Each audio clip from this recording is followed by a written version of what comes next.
Thanks, everyone.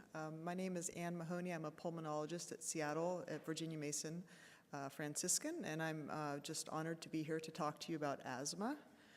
I'd like to start off by kind of giving you all credit here in the room as primary care providers. You really are the ones that are taking care of patients with asthma far more than I am. And a bit of good news is there's far less drugs that we have to use for our asthma patients. And I would also say that asthma affords caregivers the opportunity to be real heroes in the care of their patients. You may toil away at trying to bring down that hemoglobin A1C or get control of the blood pressure, and your patients may not really recognize your efforts or give you the credit that you deserve for all that hard work. But when you help them breathe better, you are their hero. So my agenda really is just to help you take care of your asthma patients, to talk about how we make that diagnosis and what tests that we can use to help us. I'm going to talk about the updated GINA guidelines and kind of where they fit in terms of treating our asthma patients. And I want to talk a little bit about some of the more common phenotypes of asthma that I see in my practice, and just end with a bit of a slide on the asthma and how it pertains to the COVID pandemic. This talk is not very research heavy. I like a kind of a more clinically based talk, and I'm going to sprinkle in some kind of clinical cases to help us make some of these points. This first patient that I'm going to tell you about is someone I just saw last week in clinic, and he is a 79-year-old, very healthy man. Came to see me for cough and wheeze, and he had endorsed this kind of cough every fall that for the past couple of years. Sometimes he would notice a wheeze, but it really never was severe enough to seek medical attention for it. But this past spring, he had a sudden episode of shortness of breath that took him to an urgent care clinic, where he had a normal chest x-ray, he was given a Z-Pak and an albuterol inhaler. And the albuterol helped a little bit, and he felt a little bit better initially, but his symptoms really never went away. But he came to see me because his symptoms have gotten worse to the point where his wife has kicked him out of their bedroom at night because he's coughing and wheezing so much.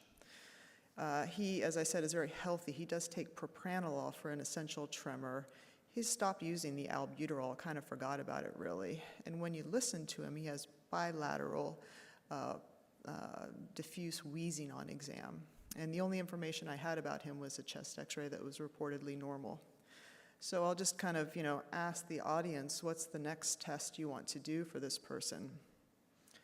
And I'll give you the answer: pulmonary function tests. Here are his pulmonary function tests, and I'm going to spend just a minute looking at these with you.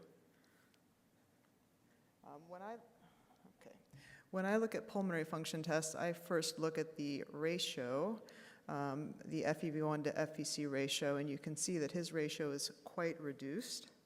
I can't because these glasses aren't quite strong enough. But his ratio is 58% of predicted, and his FEV1 is low as well. And this is the point I really want to make, kind of one of the take-home points of this talk, I hope, is that he should be given albuterol in these pulmonary function tests to measure airflow reversibility. So after after 4 puffs of albuterol, he had complete reversal of his airflow obstruction, a 73% improvement in his FEV1 and normal spirometry. So the diagnosis here is adult onset asthma. He's 79 years old. He presents with classic symptoms of cough and wheeze and breathlessness, and he has adult onset asthma. So he was given some education when we first met. We talked about the potential of propranolol, a non-selective beta blocker, potentially affecting his asthma control, and I prescribed for him an LABA/ICS inhaler to begin with a return follow-up appointment in a month.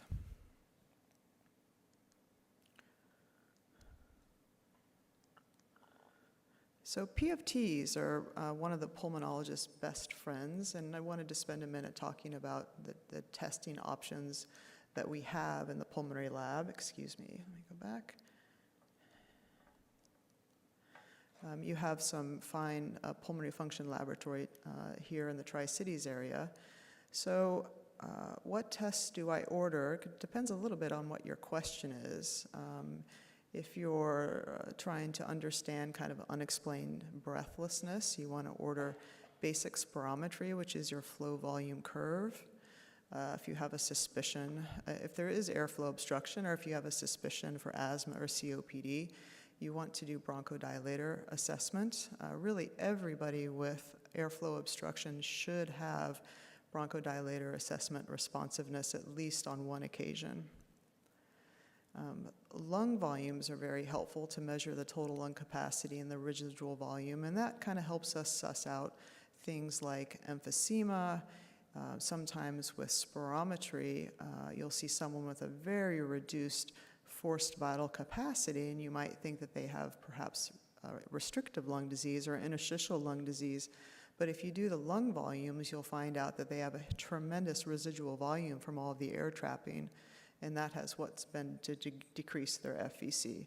So lung volumes, which can only be done in a pulmonary function laboratory, are really essential in the evaluation for not only restrictive lung disease, but also emphysema, and can kind of help us suss out changes of obesity as well.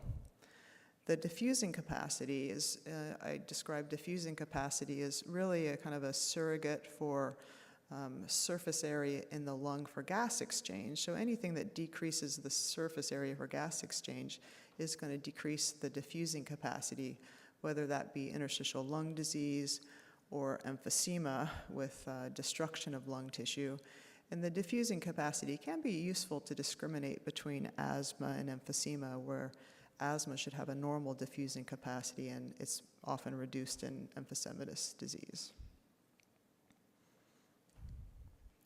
So I think we're all very familiar with the symptoms of asthma, breathlessness and wheeze and chest tightness and cough. The point I would make is that normal spirometry does not rule out asthma because of the intermittent nature of airflow obstruction. And when I take a history from patients, I really try to get at the concept of bronchial hyperreactivity. I really want to know, are their symptoms worse? Do they have good days, bad days? Do they vary over time? Are there provoking exposures? And that's very helpful to rule out dyspnea from asthma as opposed to, for example, heart failure or COPD, where symptoms are really pretty constant over the course of time. So we're looking really for reversible airflow obstruction, and there's a couple of ways to do that. The cleanest way is just with spirometry, looking for a reduced FEV1 to FVC ratio with complete reversibility after bronchodilator, like the patient that I just showed you. You can also do a therapeutic trial. You can give someone a good inhaler and then ask them to come back and repeat their spirometry to look to see if it's normalized. I would say that in the textbooks, you can also do a peak flow diary. You can send someone home with a peak flow meter and ask them to check it twice a day for a couple of weeks and record their values to look for variability. But in 20 years of practice, I have yet to actually accomplish that successfully. There's a few other tests that we can use to help us diagnose asthma. Bronchoprovocation testing. Methacholine is an irritable airway substance that's most commonly used. And basically what you're doing is you're trying to provoke airway bronchial constriction. You're testing for bronchial hyperreactivity by having the patient inhale increasing concentrations of methacholine to see how much it takes them to drop their FEV1. The methacholine challenge test is it's a very good test to rule out asthma. It has a very high negative predictive value. If someone has a normal methacholine challenge test, I feel quite confident that they don't have asthma. But there are a number of false positives: allergic rhinitis, atopy of really any type, smokers, and even heart failure can cause it a falsely positive methacholine challenge test. So the positive predictive value for a methacholine challenge test is not great. Again, therefore I use it mostly to rule out asthma.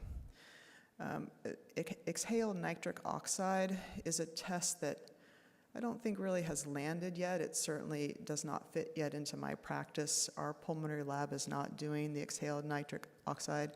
It has a lot of promise, I think, to help us diagnose and tailor asthma treatment. But there's a number of problems, I think, that lead to the major asthma guidelines not yet recommending exhaled nitric oxide either for a diagnosis of asthma or to help adjust treatment. So stay tuned. Here's another case that I want to present to you to illustrate a couple of important points about asthma. And this was someone that I saw a few months ago. 18-year-old young woman I met in the intensive care unit after she was extubated. She had presented to an outside hospital with severe breathlessness and was intubated in the emergency room. And she was recognized to have an asthma exacerbation and treated appropriately immediately. Despite that, because of the high pressures on the ventilator, developed pneumothorax and pneumomediastinum, and ultimately was transferred to Virginia Mason for ventilator management. And with more time and treatments, she improved and was extubated, and that's when I was called to meet with her. And the first thing, I'll never forget her, the first thing that she said to me when I walked in and introduced myself is, "When can I go home?" And I said, whoa, let's talk about the near-death experience you just had and kind of what led up to that. Let's talk about your asthma. So tell me. She told me that her pre-admission asthma control was pretty good, in her words. She said that she had had lifelong asthma, but it had gotten worse in the past couple of years. I was the one that pointed out the correlation to when she started smoking with respect to her worsening asthma control. And she told me that she had a red inhaler that she uses several times a day, and it helps. And sometimes, actually, she wakes up in the middle of the night and uses it as well. She'd also gotten an orange inhaler somewhere along the lines, but really didn't use that because it just doesn't help.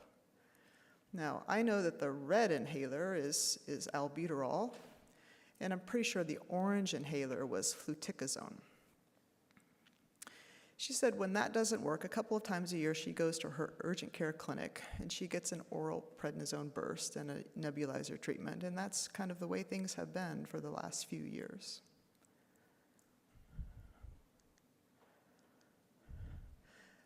That was my internal face after talking to her. That's how I felt in the inside. On the outside, I was very calm and smiling, and I'm sure you kind of recognize that picture from maybe sometimes how you felt when you've been talking to some of your patients in the clinic. I like the asthma control test. I don't know how many of you use this in your primary care practice. Could I maybe have a show of hands? Does anybody kind of incorporate this into their asthma patients? This is a very well-validated test to measure asthma control. And the score goes from 5 to 25, 5 being bad, 25 being the best, and a score of 19 is indicating good asthma control. If I had scored her, she would have gotten a 10, only because on the last question, she would have told me her asthma was well controlled and get 4 points for that. I would have disagreed, but she would have scored herself 4. But I think the point of me showing you this slide is to suggest that in care of your asthma patients in your primary care clinics, you might incorporate this, give this ACT questionnaire to your patients in the waiting room, and when they come in and give this to you and it says that their asthma score their ACT score is 20, well, that's just kind of one less issue you may need to address with them that day and focus the remaining of your short period of time on their diabetes control, for example.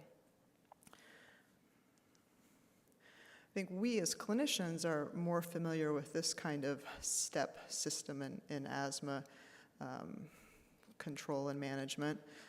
For a long time, I think we're all very familiar with the National Asthma Education and Prevention Program's STEP system.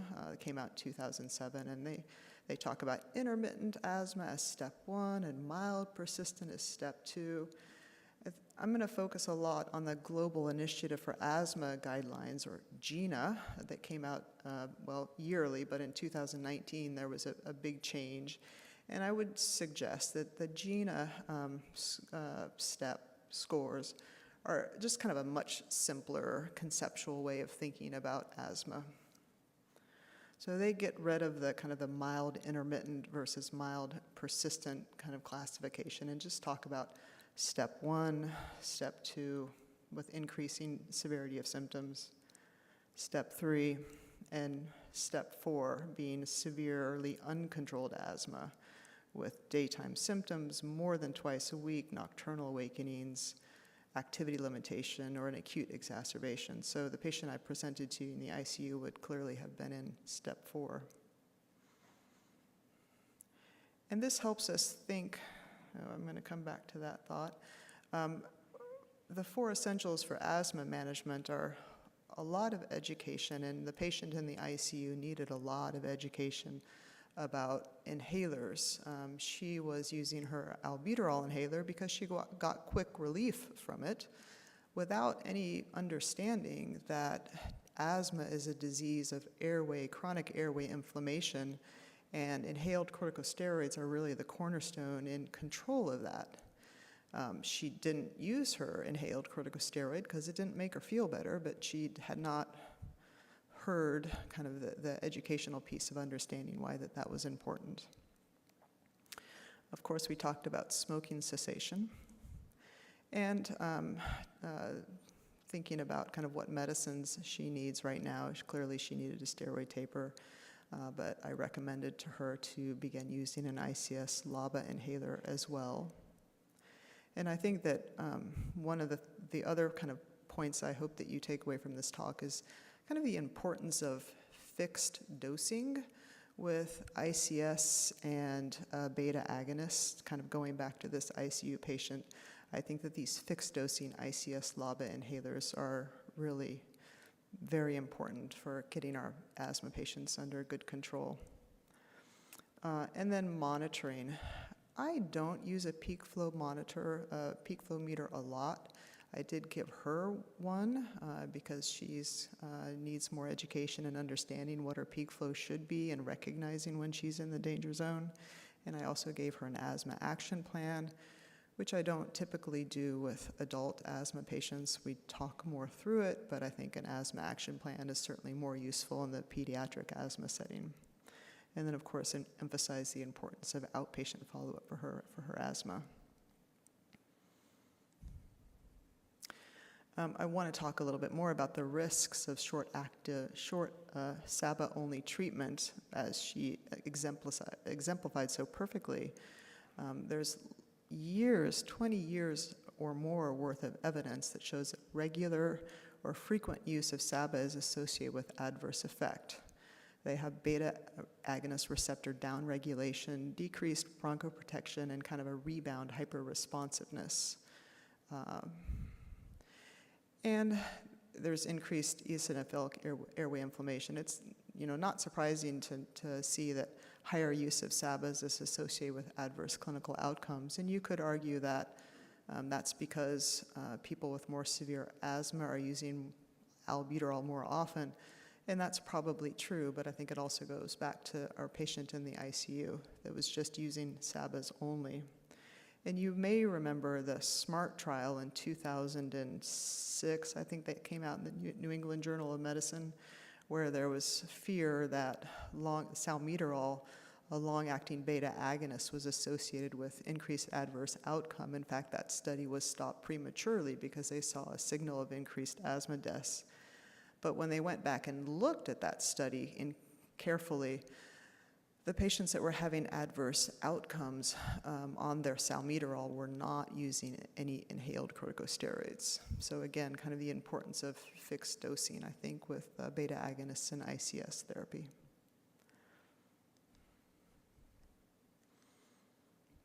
So GINA came out with their new guidelines in 2019. GINA is a group of asthma experts and researchers from all over the world who review literature on asthma and work with the American Thoracic Society and the European Respiratory Society, and they come out with asthma recommendations on a yearly basis. And this was a pretty fundamental change in 2019 when they said that albuterol, or SABA, should no longer be used exclusively or only for asthma. And this is a very heady slide, but kind of is the essence of the GINA recommendations, that you see step 1, step 2, step 3, step 4, step 5, all of them include an ICS formoterol. ICS and formoterol is the long-acting beta agonist in this. Even step 1, rather than using an albuterol PRN, they recommend that you use a low-dose ICS formoterol. And then in step 2, you do that daily, and then step 3, 4, and 5, you're increasing the dose of that inhaled corticosteroid. Now, and this seems a little bit counterintuitive, not only are you using the ICS formoterol as needed in step 1, you're also using it as your rescue inhaler, your reliever inhaler in step 2 and beyond. So that is really kind of changes the paradigm for how we think about treating asthma. The other reliever option would be a SABA inhaler, but they're asking you to make sure your patient is also using a low-dose ICS. In the United States, unlike other countries, we don't have an ICS SABA inhaler on formulary, a fixed-dose combination. Hopefully one will come out. You may ask why formoterol is being specified. There's lots of different ICS LABA inhalers on the market, but formoterol is quick onset. Some of the other long-acting beta agonists are not quick onset and therefore can't be used on a PRN basis. I wish that I had put in this talk the GINA slide from 2021. This slide is the 2021 slide that you could find is a much more readable slide than this one. But I think I've kind of pointed out the essence of it. And then, of course, when you get into step 2 and step 3 and step 4, then you're talking about adding on other treatments like montelukast, long-acting muscarinic agents, even albuterol, and then we start talking about the biologics. So it's just kind of an escalation of therapies. But the key change in GINA is using a low-dose ICS formoterol instead of albuterol for mild asthma, step 1. You might ask, what about the other guidelines? There are other asthma guidelines. There's some disagreement, I would say, but there have been many studies since these guidelines came out that I didn't cite for you today that have shown that this management strategy is non-inferior to past guideline strategies and has been shown to decrease exacerbations requiring oral corticosteroids, and has also, because you're using an ICS formoterol inhaler intermittently, it's also been shown to decrease inhaled corticosteroids cumulative dose. So kind of to try to summarize those recommendations, monotherapy with SABA on an as-needed basis is not recommended for mild asthma because, like our patient in the ICU, it can increase the risk of severe exacerbation and asthma-related deaths. The preferred agent for rescue therapy is as-needed LABA ICS, is budesonide formoterol. That was really the one that was used in all of these studies, or mometasone formoterol. Salmeterol, or villonoterol, in the other fixed-dose LABA ICSs are not fast-acting, so they can't be used in this kind of model. And then Gina talked about some recommendations for severe asthma that we'll talk about, the LAMAs and then the biologics. Now you might be kind of cogitating on kind of some obvious problems with recommending a ICS-LABA, ICS-formoterol rescue inhaler, and really it is affordability. These inhalers are expensive. Maybe not as expensive as the diabetes drugs that we just learned about, but $300 to $400 for a ICS-LABA. And sometimes, unfortunately, insurance companies dictate what's on their formulary, and so they may, they may not cover the ICS-formoterol where they will the ICS-salmeterol, for example. So you can get into the weeds with that pretty quickly, which can be challenging. And so kind of one option then would be to use a low-dose ICS, so a fluticasone plus the SABA PRN. But you have to provide your patient education about that, or you have that patient in the ICU that wasn't using her fluticasone because it wasn't helping her breathe better.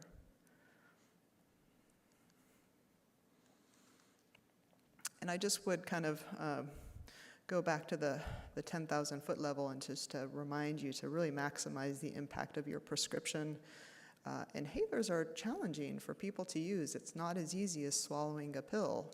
So it really is worth spending some time to demonstrate inhaler technique, or at least tell them to look it up on YouTube.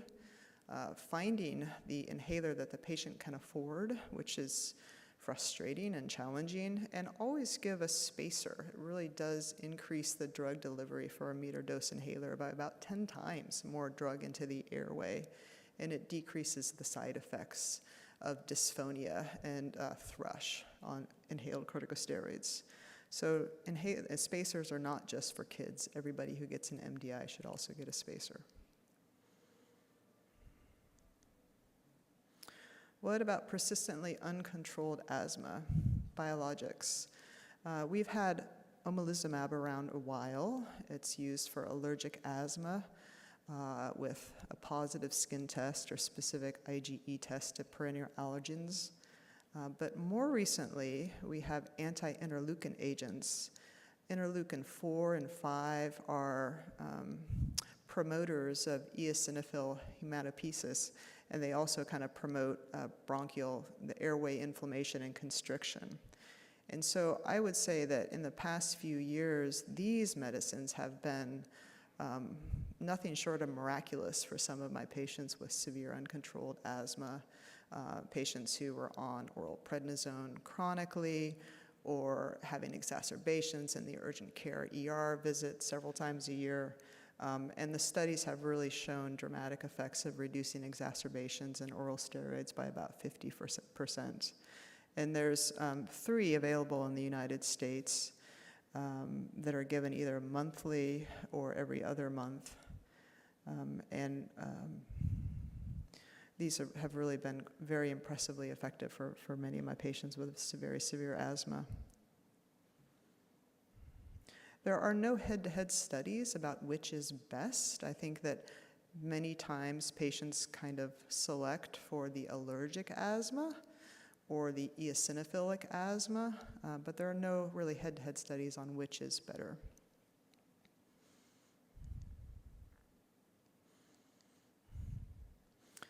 Here are some PFTs on a patient that I see very frequently because she has lots of exacerbations.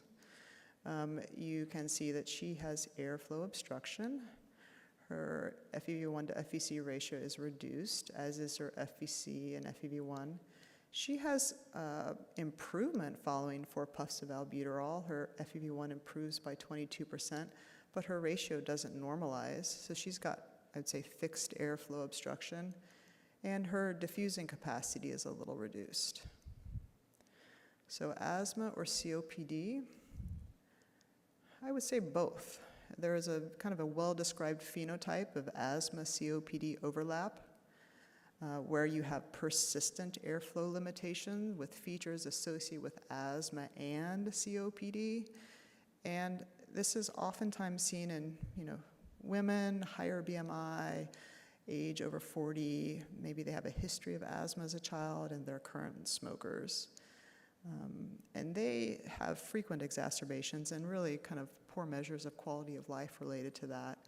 And the treatment is always smoking cessation and always exercise. Love pulmonary rehabilitation program, very good evidence to support that. And I think inhaler management, they really need to be on an ICS LABA. You want to avoid the LAMA monotherapy. I always have to plug exercise. Exercise again and again has been shown to improve asthma control. There was a recent randomized controlled trial of 131 normal weight subjects with mild to moderate asthma who went through a 24-week exercise intervention. They did 30 minutes a day, 5 days a week of aerobic exercise and some light weight training. And although their weight didn't change, they had a 25% improvement in their ACT scores. So when my patients ask me, what can I do besides take medicines to improve my asthma, I say exercise. Exercise is wonderfully bronchodilating. Now, there's also good evidence, as we heard this morning, obesity affects asthma, and there is good evidence that weight loss interventions in obese asthma patients show improvement in asthma-related quality of life and lung function scores.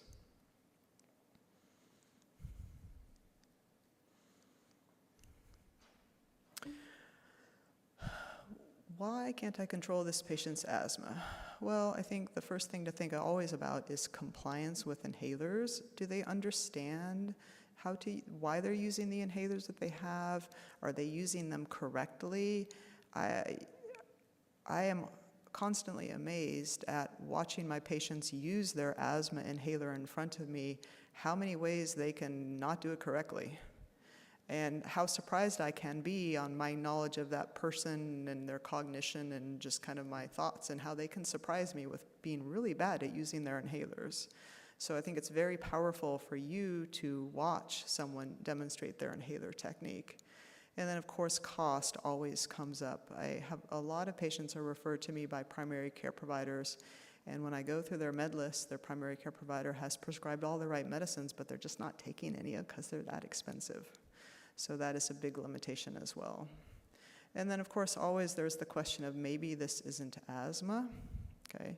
Smoking, allergens, and then the comorbidities of obesity. And I have to say that the prevalence of asthma in obese, there's a dose-dependent relationship between obesity and asthma prevalence. And among adults with severe asthma, 60% of them are obese. So it is a real factor and difficult to control asthma.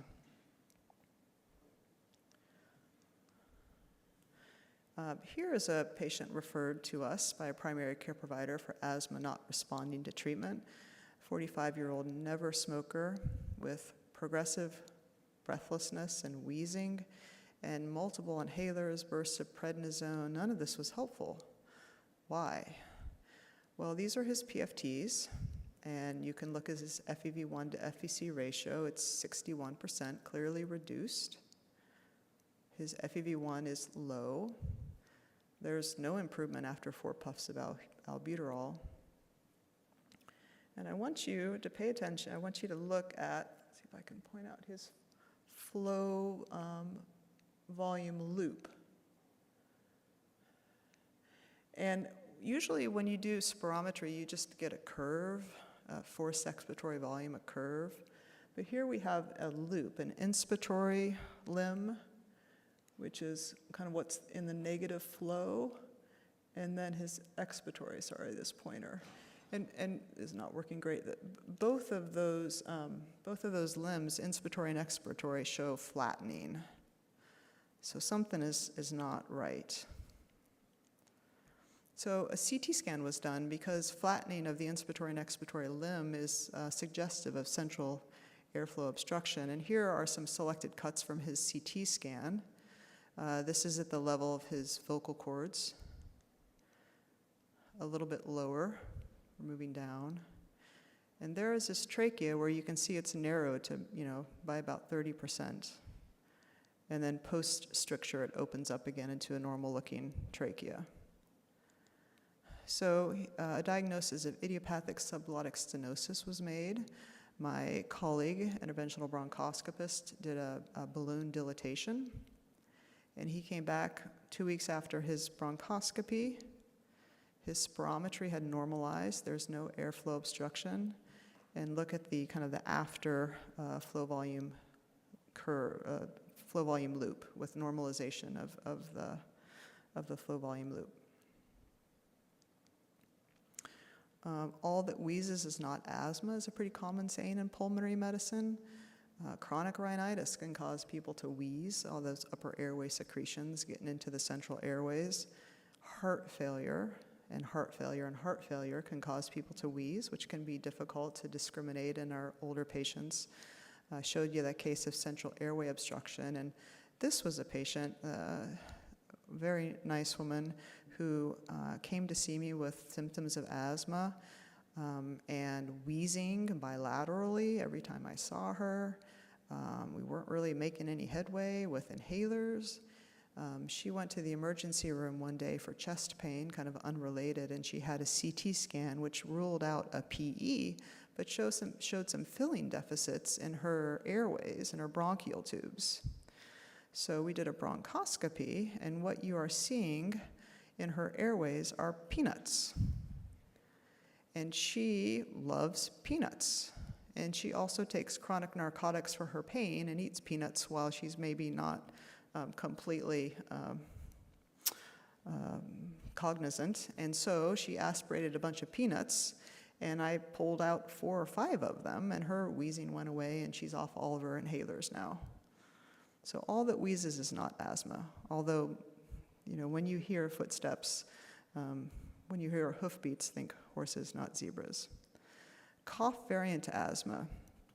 A lot of people are referred to pulmonary medicine with a chronic cough, and the differential of a chronic cough is smoking, upper airway cough syndrome, kind of the chronic rhinitis causes, medicines, lisinopril ACE inhibitors cause a chronic cough in up to 20% of people who take it, acid reflux, and COPD and asthma. In cough variant asthma, the typical symptoms of asthma, the wheeze and the breathlessness, are not usually there, and their PFTs are normal. So this is when I use the methacholine challenge test, because the methacholine challenge test will be positive and kind of make the diagnosis of cough variant asthma versus empiric treatment with inhaled corticosteroids.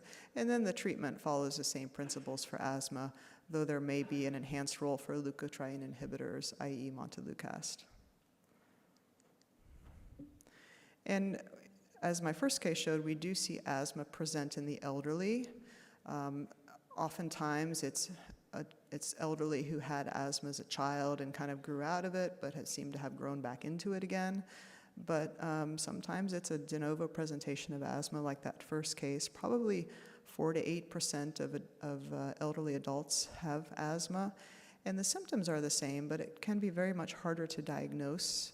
Elderly patients might think that their dyspnea is just due to growing older. You have to consider the differential of COPD, emphysema, and heart failure, the potential effects of medicines like non-selective beta blockers, or asthma for aspirin for asthma-exacerbated respiratory disease. And again, the importance of doing spirometry pre and post bronchodilator. And then oftentimes comorbidities complicate diagnosis of treatment. Once again, inhaled corticosteroids are the first choice pharmacotherapy, but it's also in elderly individuals, it can be harder for them to use inhalers. They don't have the manual dexterity. Maybe the cognition is a little bit low, so it can be difficult to get inhalers working for them. And I would suggest that probably the best inhaler for someone who's older is an MDI with a spacer, as opposed to a dry powder inhaler where they have to generate the respiratory force to inhale that powder, which can be difficult for some of the more elderly, frail individuals. And then there is, of course, an increased risk of concern for side effects. One slide about COVID. I don't want to dwell too much on this. This was probably the best study that I've seen by Eager recently, who basically just looked at some database studies that had come out of Spain and Korea and a whole bunch of patients that showed that there was a higher incidence of COVID in patients with asthma that compared to the general population, but not really a signal of increased severity of COVID. One of the Spanish study thought that there was a higher prevalence of inhaled corticosteroids in hospitalized patients, but that wasn't seen in the database study from Korea. And GINA just emphasizes to continue to take all prescribed asthma medicines and have a written action plan or kind of a plan with your physician to know what to do.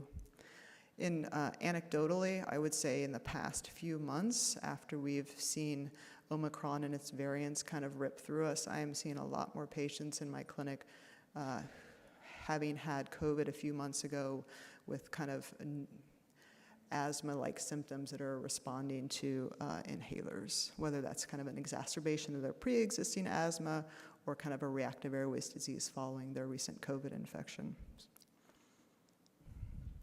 I'm going to wrap up now with just kind of some suggestions on when to refer to your friendly pulmonologist, and that's when a diagnosis of asthma has just been difficult to establish, or the treatment isn't working, or the asthma is really severe, or if something else is going on, they've got pulmonary infiltrates or chronic rhinosinusitis.